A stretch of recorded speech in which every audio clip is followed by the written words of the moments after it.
The FDA Advisory Panel is recommending coronavirus vaccines for kids aged 6 months to 5 years old.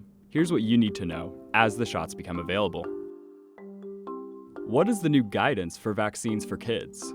There are two vaccines that the FDA is considering for children under 5 years old that could be given to infants as young as 6 months. One of the vaccines is manufactured by Pfizer, the other is manufactured by Moderna. The vaccine recommendation for children under 5 is significant because it allows the last age group in the United States that hasn't had access to the vaccine yet to get a shot that can protect them from severe illness, hospitalization, and death. How many doses do kids need? If your child under 5 gets the Moderna shot, they will get 2 doses. So they'll have their first vaccine, and then 4 weeks later, they will get their second shot, and then they'll be fully vaccinated.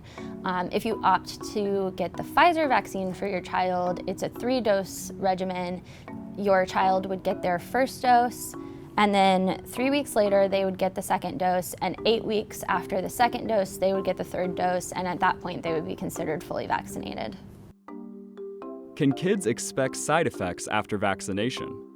There are some side effects associated with the vaccines. The most common ones are soreness or swelling at the injection site, and sometimes there can be systemic side effects. That's things like fatigue, headache, chills, maybe a slight fever. But most of the symptoms that have been reported with the vaccines have been mild and short-lived, so they resolve very quickly. Will kids need boosters down the line?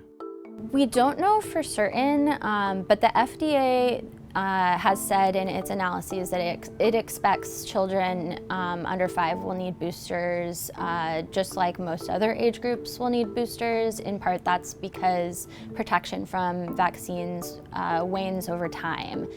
Should parents get their kids vaccinated?